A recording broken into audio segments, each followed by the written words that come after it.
Well, let me just start by saying, the stigma is real, unfortunately, and we kind of just need to understand it, respect it, but also find a way to move past it. Hello, and welcome to the Med School Years podcast. I'm Dina.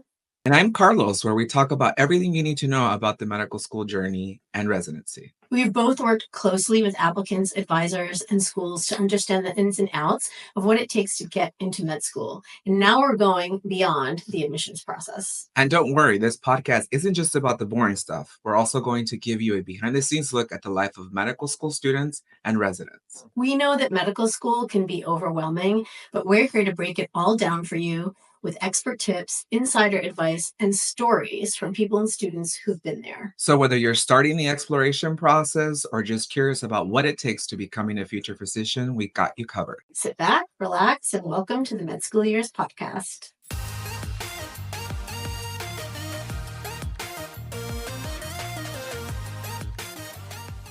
Welcome to the Med School Years podcast. I'm Dina, here with my co-host Carlos, and today we are here with Kelsey, who is an M3 at New York Institute of Technology College of Osteopathic Medicine. We're super excited because Kelsey is our first guest from a DO school. So welcome, Kelsey. Thank you, guys. Thank you for having me. It's so nice to be here. Yeah, thank you for joining us. We're excited. We have a lot of questions for you. Well, hit me. Because All right, I'll start off. And we talked a little bit about this before. So your background is interesting. You have 2 prior degrees from 2 Ivy League institutions. Yeah. UPenn and Brown. No big deal. No big deal. So those are casual on the side. Just casual on the side. And you ended up at NYIT at a DO school. I'm curious to hear from you if you found that there's any stigma, right, in terms of the competitiveness of the schools that you came from and what's out there with people saying DO just isn't as competitive as MD, because we get that all the time from students, and how you handled that going into med school. Well, let me just start by saying, the stigma is real, unfortunately, and we kind of just need to understand it, respect it, but also find a way to move past it. So I come from a very lofty background. I've had all these private fancy educations. I've made my parents exceptionally proud. And then when it came time for applying to med school, I could say that I didn't have an acceptable or competitive application, but you look at my scores and you look at anything across the board, I was competitive in the MD field and the DO field. Obviously, we're not all going to check every box, and I didn't check a box that maybe certain MD schools wanted or DO schools wanted even. So I did land at NYIT. I currently, having just finished my 3rd year, I feel the stigma sometimes. And, there's a lot of times where whether I'm a DO or MD, it doesn't come up. But there will be times when I can think of a story right off the bat. I'm in the OR during my surgery rotation. You have this 8-week surgery block. And the attending is just trying to get to know me. We're just bantering over the table. And he asked where I'm from because I don't have this Brooklyn or kind of New York Queens accent. And I said, I'm from, Delaware, Pennsylvania. Did my primary schooling in Delaware, but I'm from Southern Pennsylvania. And he goes, where'd you go to undergrad? And I said, I went to this school called the University of Pennsylvania. And I didn't know if he had heard of it, because to me it's a big deal, but I'm also from the Mid-Atlantic. And the New York's isolated in its own right. And he goes, UPenn? You went to UPenn? And he goes, then why and then expletive deletive, but he's like, why are you here? And why are you at NYIT at such a 2nd-tier school? And I'm paraphrasing this because were I to use his exact language, it would come across slightly derogatory. But I mean, you're in this OR, and what am I supposed to say to him? I wasn't competitive. Well, I have this lofty background. I did very well at Brown, and Dina can speak to that. But we don't all fit into a certain box, and maybe we don't check the boxes that certain people want at a certain point in time.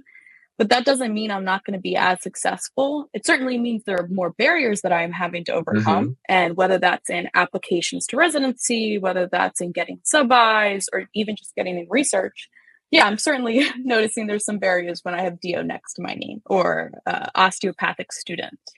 And it's unfortunate, but it's the reality and just got to move forward. Which is even more eye-opening, right? Because we've come from the admissions world, especially where I come from. I know Dina worked at Stanford, but we would see Ivy Leagues, and the first thing that comes to mind was, here comes another Ivy League, thinking that they're just going to get in because they're part of Ivy League, and this person's telling you completely the opposite thing.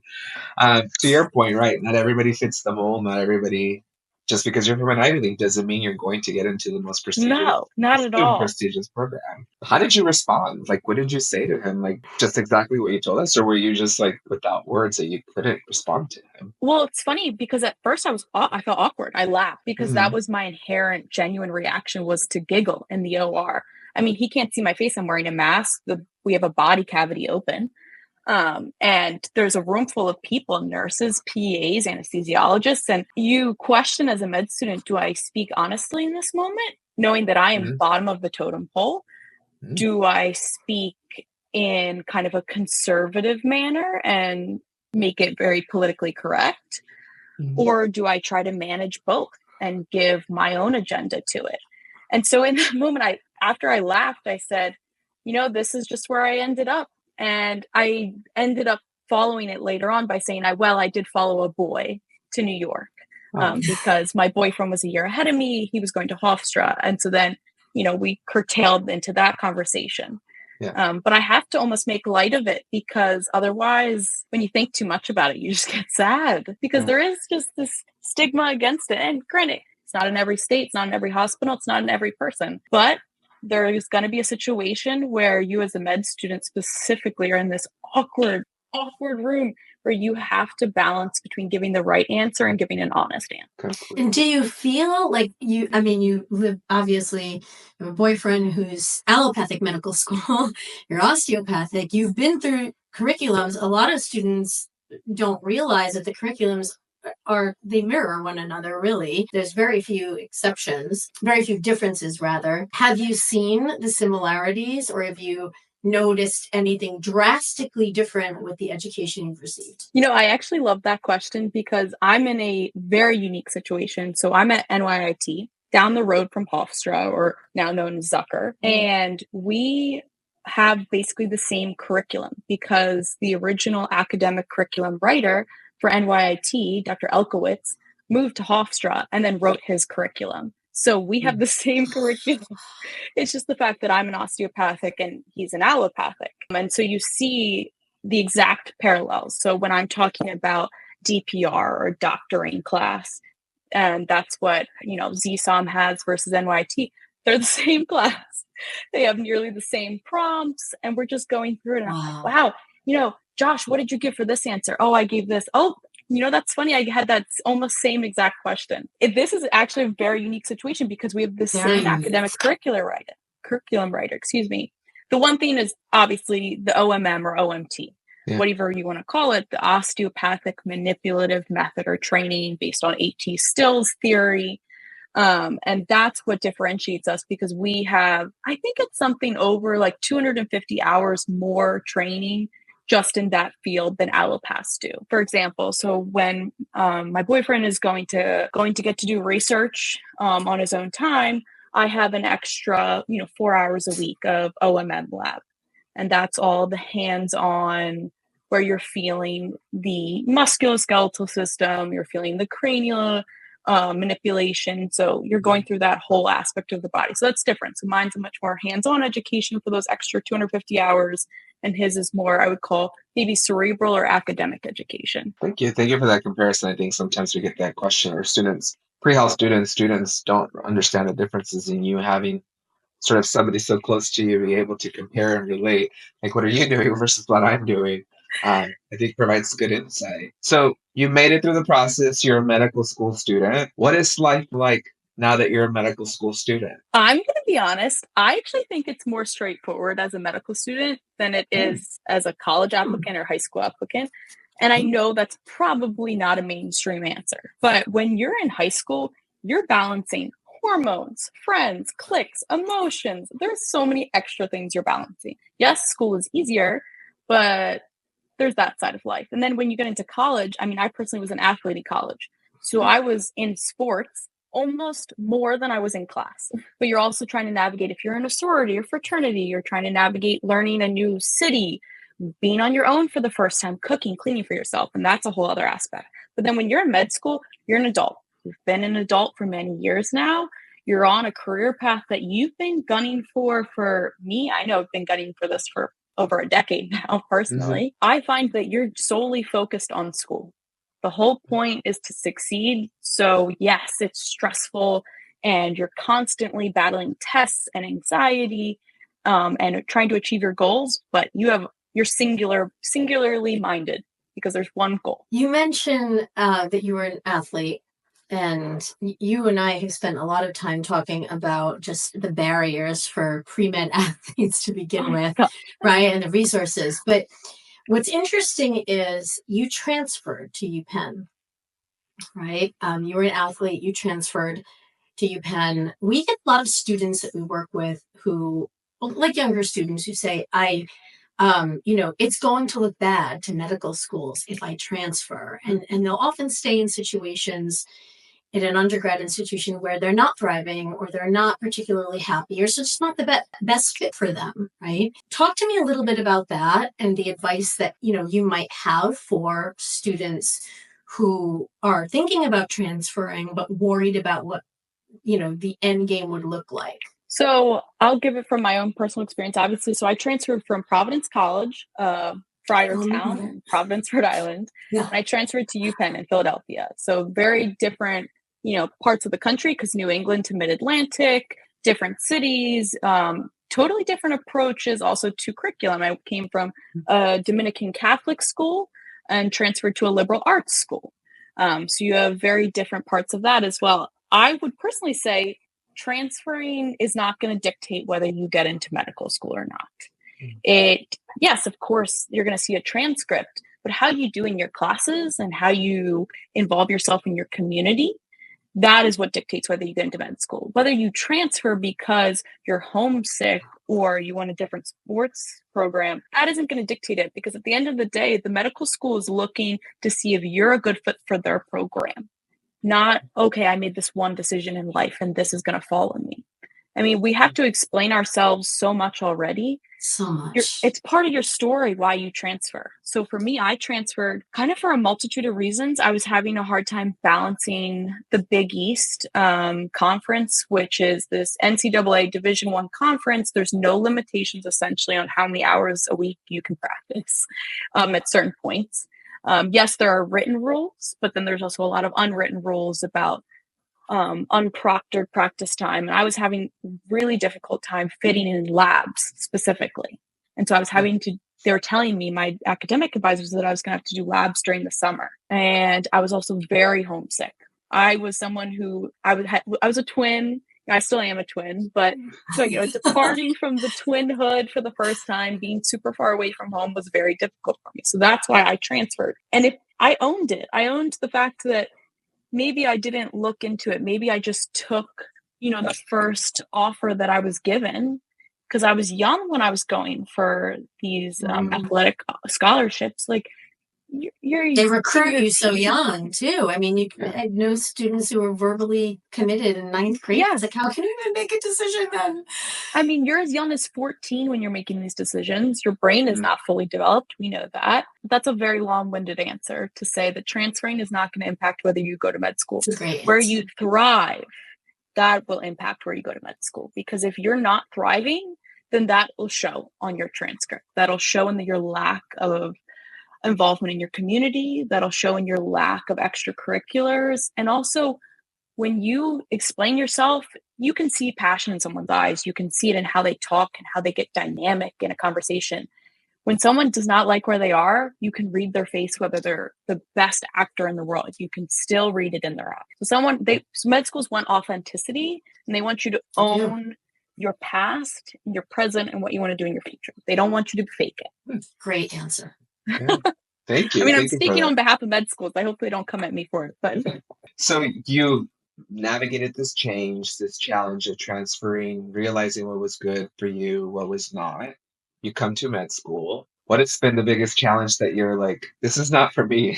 I never thought that this was going to happen. Let me say that I did not realize how much you would need to navigate individuals' emotions.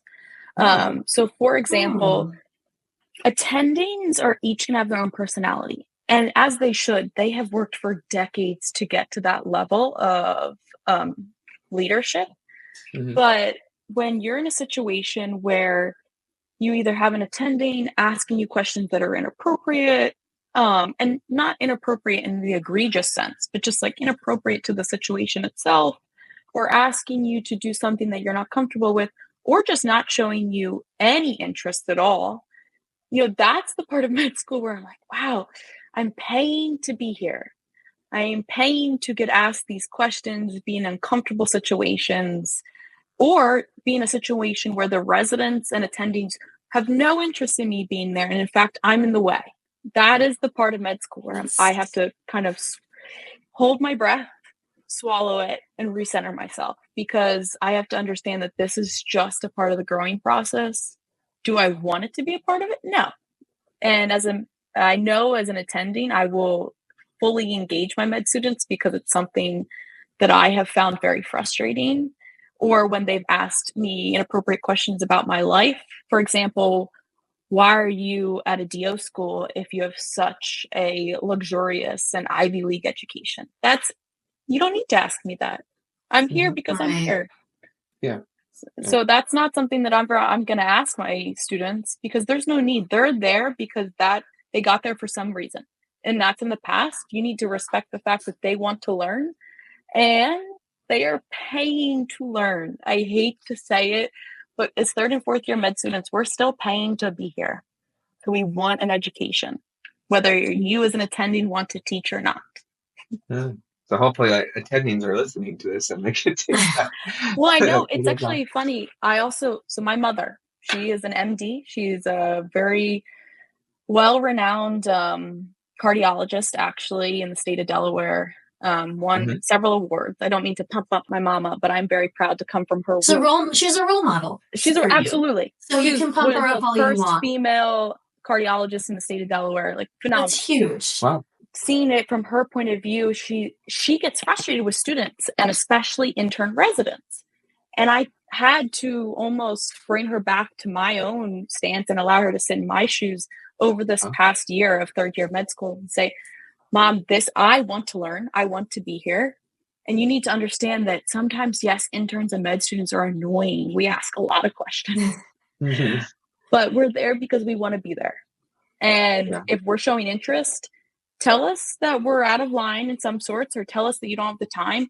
But then at the end of the day, respect the fact that we want to be there. And so she's taken a whole new gander to learning, because she has, at points when her practice has become too busy, she said that, I can't take on students right now because I have too many patients to see and I don't have time to teach. And I've told her, like, I almost respect you more for doing that than just taking on a student who you're going to let either sit in the back of the room or not even have you follow in clinic, because it takes away from our education. So it's been nice to have someone who is an attending now, who's the director of the Echo Lab and has many a resident and fellow come through her program, and have her realize that, the student process, she was once a student, and it is a difficult process to go through. I think a lot of students don't realize that academic medicine is its own thing, right? Like there's this, I remember, there are a lot of applications. Stanford was one of them, med school applications that ask you on the application, like,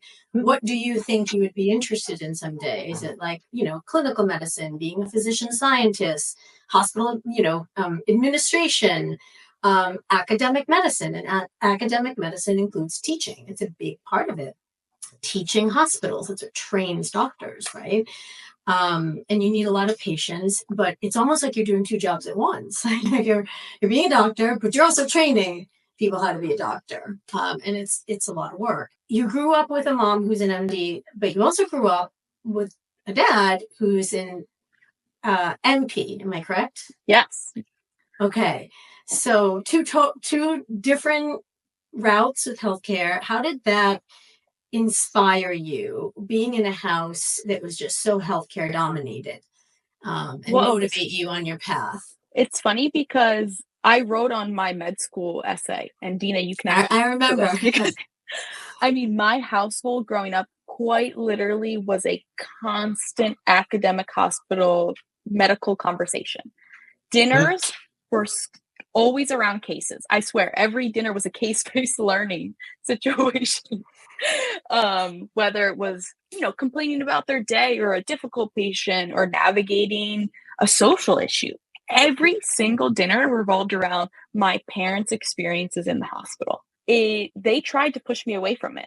And I give them credit. They really did try to say, healthcare is not for the wicked or weary. It's not for people who are just going to bend over and just, accept that they're in the line and they're just one of many. Healthcare requires you to be dominant in certain situations and subordinate in certain others, and be able to take over command, and then also be able to follow a line. It's really interesting growing up in that household because there was almost negativity a lot of the time surrounding it, where I would hear them coming down from their days. And so when you're coming down from a really tough day, you only hear the worst of it. But then there's also the other part of, my after school care a lot of times was sitting in the offices in the back, or it was sitting in the nurse's room at the nurse's station. And you learn a lot. You learn a lot about the inner dynamics. You learn about what the fun is. You also get to see the daily excitement of, hey, when they do save a patient's life, that brings joy to everyone's face. Or when they find a very cool, unique diagnosis, that is very exciting, and they're writing it up and people are getting, overly motivated that they haven't found this motivation in months, and suddenly they're like, wow, oh my gosh, this is why I got into medicine. So growing up in that household, I get to see the worst of it, but I also get to see the best of it.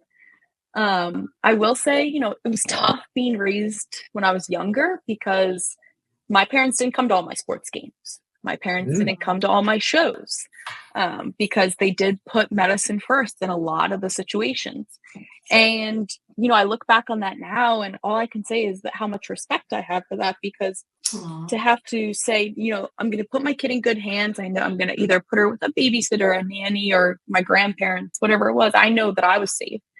But they had to put their careers first because their patients were in that situation more dire and more needy than I was. And so it's really interesting to go from me being the child and feeling not neglected, but almost, hurt because they weren't coming to my little kid field hockey or baseball game. And then now I'm looking back and I'm like, wow, no, I completely understand that you could not get out at 2:30 in the afternoon to go see a little kid game. I 100% understand. Makes sense, yeah. So it almost feels like your parents challenge you, right?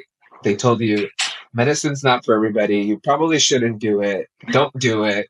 And you were like, I'm going to take this challenge head on, and I'm going to do it anyway. What was the motivation? Although you saw your parents in healthcare, but they were like, this is not for everybody, and we would encourage you to do it. What was that pushback on your parents to be like, no, I'm going to do this. Regardless of what you tell me, I'm going to do it. Well, it's funny because my personality is stubborn, but I will give in. It's not that I'm strong-headed and I'm a Taurus. I'm not. I'm gonna give in if someone is giving me good advice or I see the opposing point of view. So I took my parents' advice and I went with an engineer for a day. I went with a banker for a day. During my senior year projects in high school, I think I spent time in marketing, sports, whatever. So I did a variety of various jobs to expose myself and try to absorb what my parents were telling me and guiding me to do. But you get into cadaver lab. When I think I was in college and we were doing some sort of cadaver lab, and you can't help but feel the excitement. You're like, this is so cool. Someone has donated their body to science and I get to learn from this. And you geek out over this simple, basic thing. I know it sounds so cliche, but getting to whether it's dissect a frog or learn about Newton's laws of physics, it's actually exciting. And I think the fact that science, no matter what it was always interesting. And I always looked forward to going to my classes, especially my bio classes. It kept coming back. And I said, Mom, I'm going to have to sit you down now. I think I want to go to med school. I need to have a tough conversation with you. I did. I had to sit her down. I was like, can I get you a glass of wine? Mind you, my parents didn't let me pour the wine because I was too young, but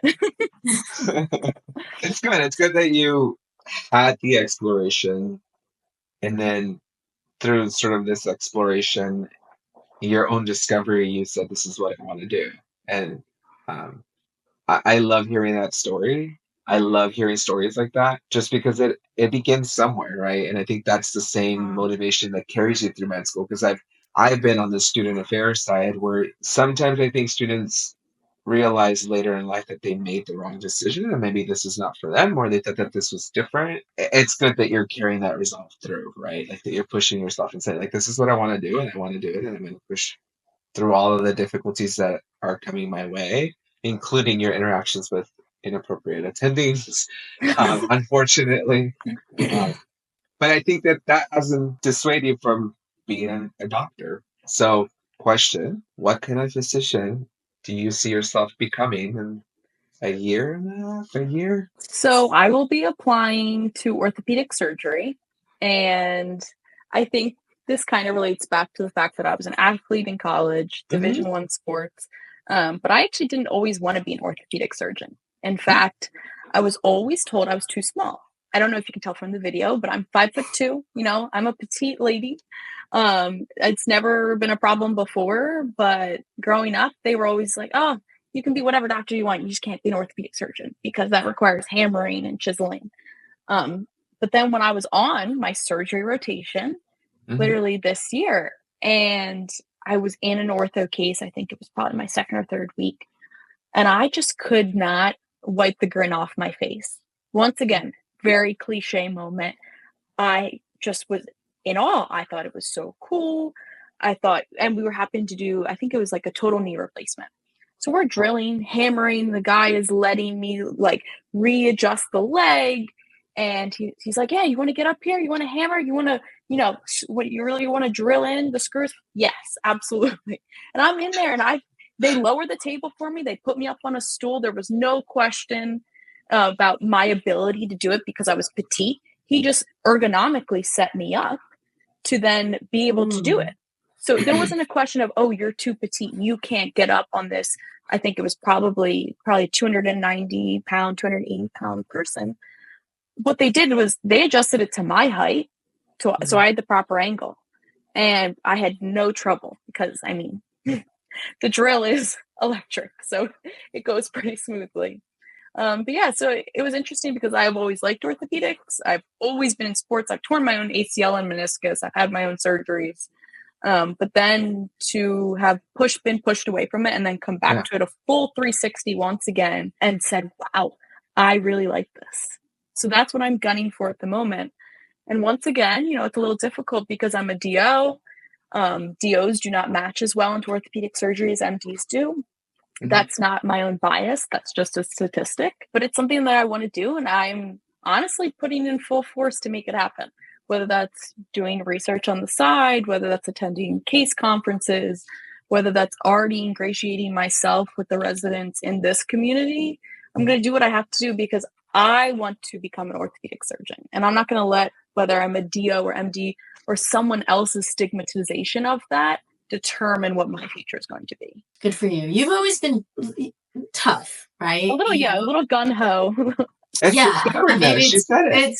I'm a Taurus too. I get it.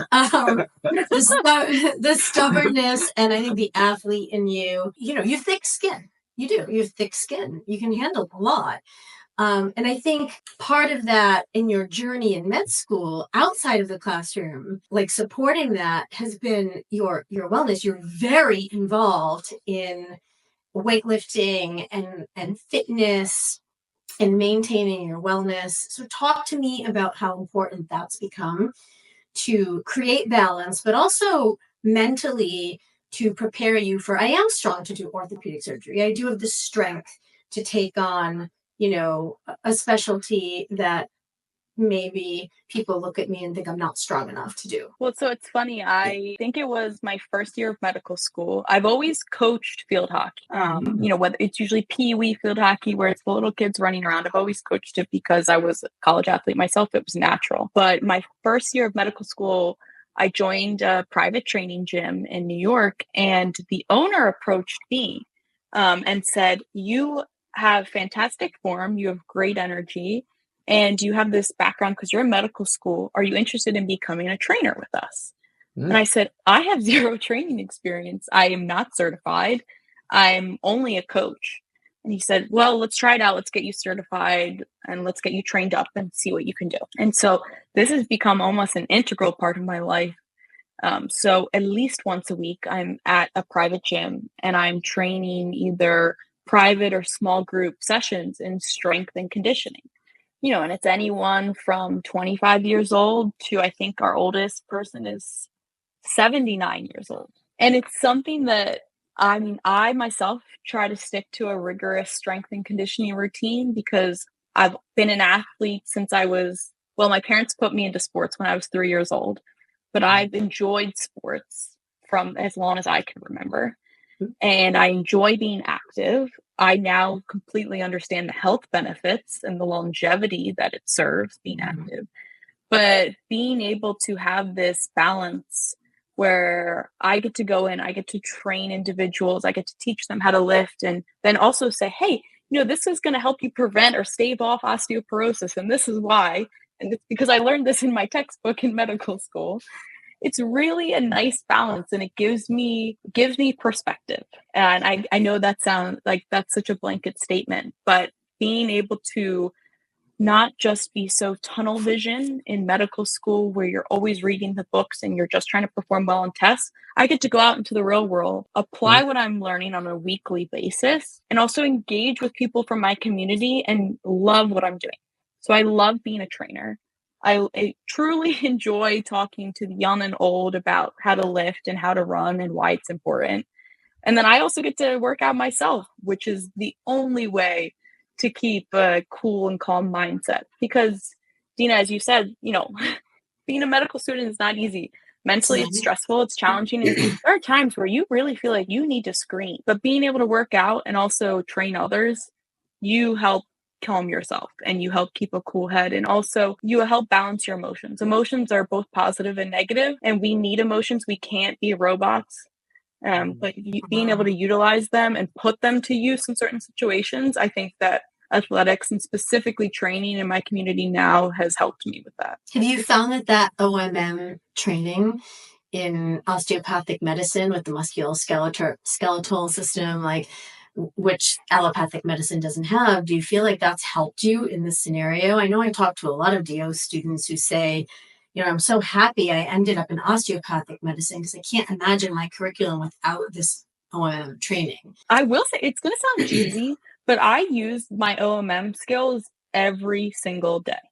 Oh. Whether that is helping my boyfriend recover from an ankle injury, whether that's helping my mom with a low back issue, or whether that's helping with my clients stretching and doing muscle energy after a class. I work on all of my clients every week. And it's because of the skills I learned in OMM. There's also, you have these outside aspects. Oh, I was an athlete, so I have this. But a lot of the OMM techniques, I think, are very applicable to athletes. And we should almost, taking this, I do have this osteopathic background now. I think applying that to the athletic trainings arena and applying it to just overall athlete recovery is incredibly important, because we talk about, the mind, body, spirit connection. It's kind of this cliche again. I think cliche is my word of the day, but it's kind of this quintessential phrase for osteopathic medicine. But you learn to listen to your body when you're an osteopath.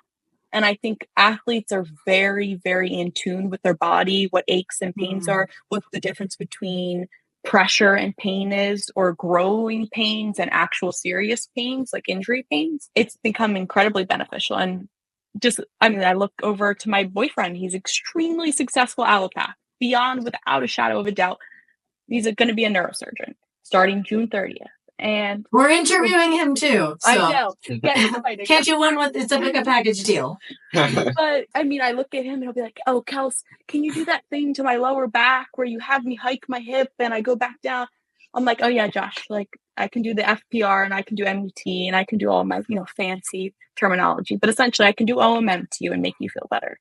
So it's nice. We give a lot. We don't give a lot of credit to it. We're like, "Oh, OMM. It's just an extra exam we have to take." But it's highly, highly helpful, especially in terms of just our overall bodies, because, my neck gets stiff as a student, all of our necks, whether I'm an MD, whether I'm a DO, whether I'm a law student, your neck's going to get stiff. An osteopath can help with that. Thank you for this insight. It's good to know, right? Like, you put your skills you acquired in the classroom to practice, and you've been able, through your extracurricular activities, to disconnect, focus on your well-being to ensure that you are well enough to continue on this journey. So now that you've had some time and you know this fine balance, the next big thing coming up for you is residency. So what are you doing today, tomorrow, and the rest of the time in med school to really prepare for that process? Like, what is your approach to orthopedics? So I'll say right now, specifically, we're in what I call V-slow season. So we're in the application for sub-I season. And for some specialties, it's not a very important season, but for me, as hopefully a future orthopedic surgeon, it's very important. In fact, I am trying to line up, I think, between 6 and 7 sub-Is or audition rotations, elective rotations, whatever terminology that they want to use out there. So actively right now, I've written my personal statements, and I try to adjust them for each particular hospital, because you have to show interest in that particular program. You can't just send out a blanket personal statement. I mean, maybe you can, but that's not what I would do. Similar to med school, like Right. with secondaries, right? I think it's specific to programs for fit. I think the fit, yeah, just like you said, that's so important to show that this isn't just some prestigious program I want to apply to, but it's a good fit for me and I'm a good fit for you. It needs to be mutually beneficial. Also taking the time to get to know the residents of the program. So in my area, whether that's going to orthopedic conferences that are for the residents or for the attendings or both, or going to education conferences, or, reaching out via email saying, "Hey, do you mind if I shadow you, or do you mind if I come to your clinic hours?" Also, a lot of times for our school specifically, because NYIT does not have a direct hospital that we're affiliated with, we affiliate ourselves with essentially every hospital in the New York region, because when you don't have one, you use all. By that utilization process, we have program directors or residents come to our school, especially for our clubs. And I know a lot of med schools do it, but it's nice for us because I essentially go to every single, splinting lab, cadaver lab, or extra, tutoring or education session that is available right now, because I want to boost my knowledge and I want to also boost my preparedness. So if there's going to be a lecture on nail fractures or reading x-rays, I'm going to go to it. And that may not be something that as a first and second year I would go to necessarily, because I'm drowning in the preclinical curriculum.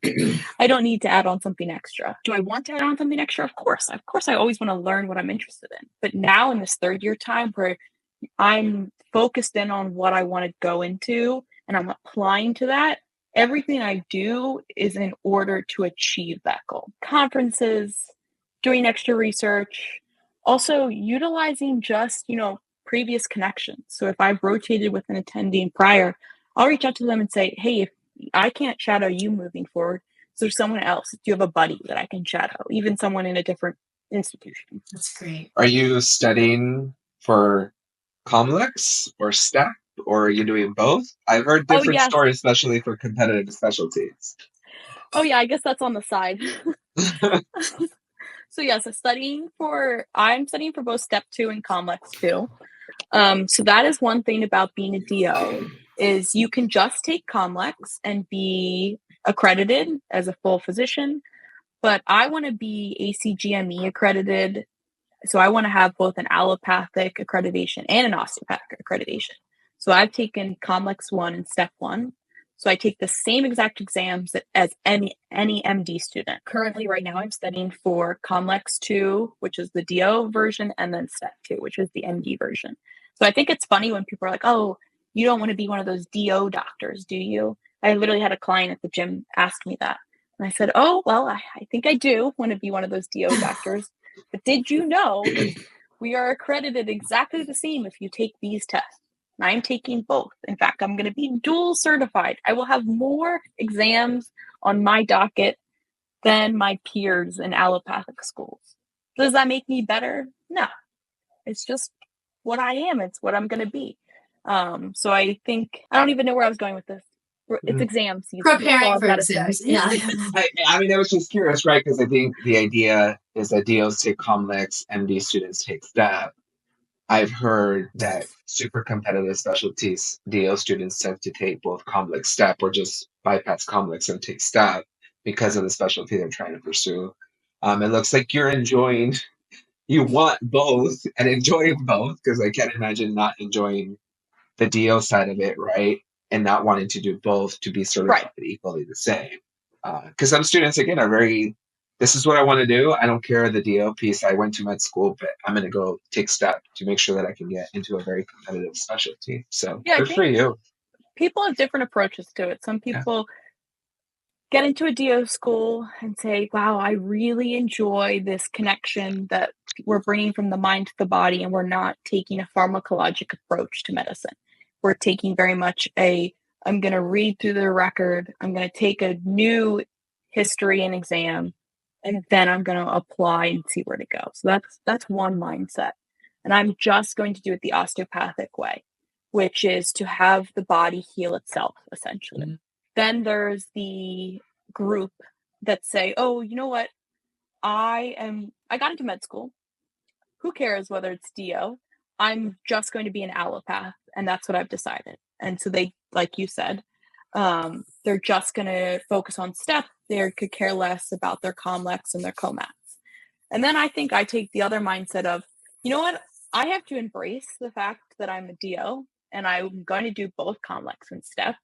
I want to be well-versed in both, because especially as an orthopedic surgeon, your hands are on someone's body, their joints, their bones, their muscles. Every single day, you need to be in touch with your hands.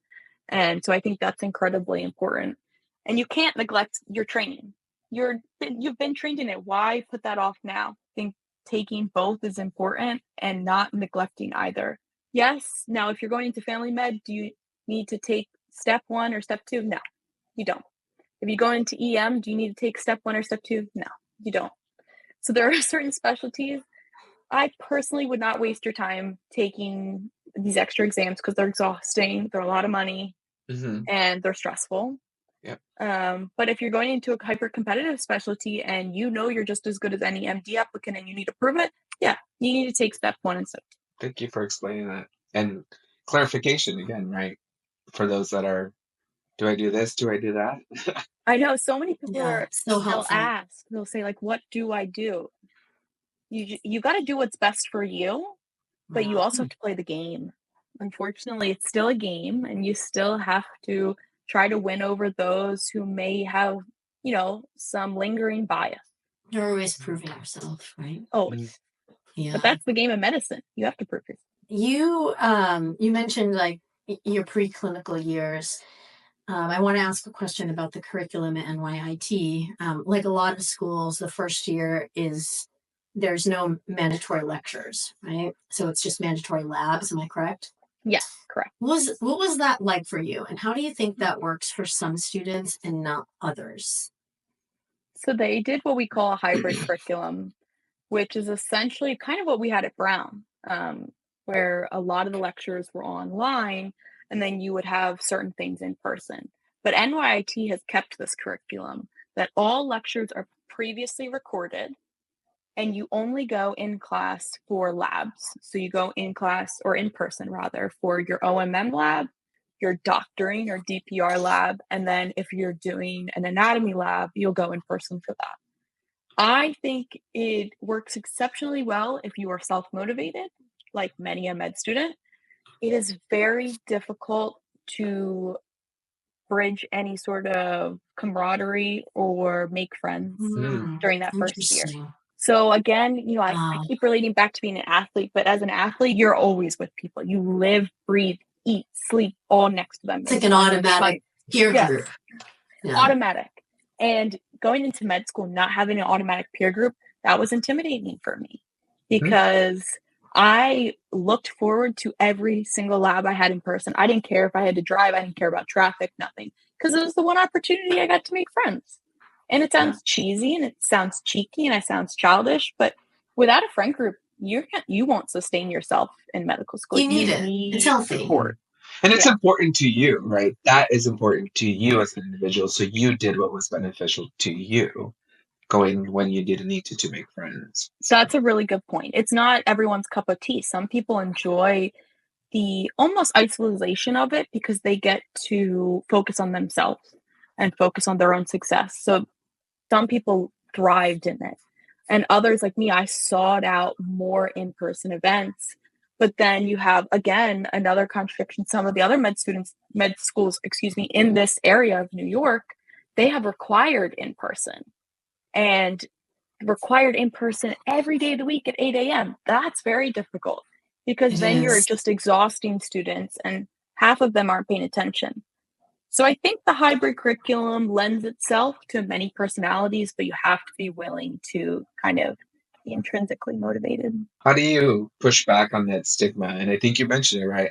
We're paying for it, that you're paying for something that you're really doing by yourself online, right? But you're paying all this money. And then I look at, I remember a lot of the deans working with us and the shift of when I went to medical school, I was required to be in lecture from 8 to 5, like an hour lunch break. And again, right, the cost difference, of course, is much starker now than it was back then. But to that point, like, how do you kind of put yourself in that mindset? Like, I'm paying for something, I'm going to do it. It's for my benefit. This is what I wanted to do.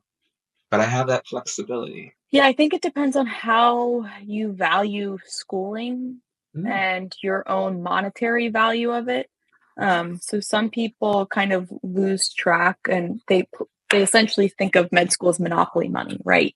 You're taking out loans, thousands, actually tens of thousands of dollars in loans to pay for an education.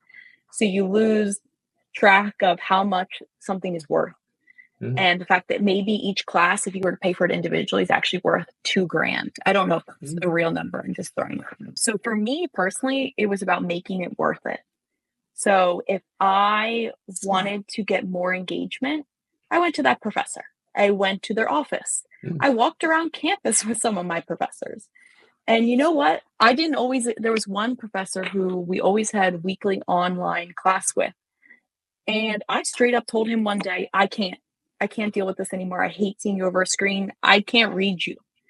And I'm someone who's very emotive. I express myself. I need to be able to read the body language.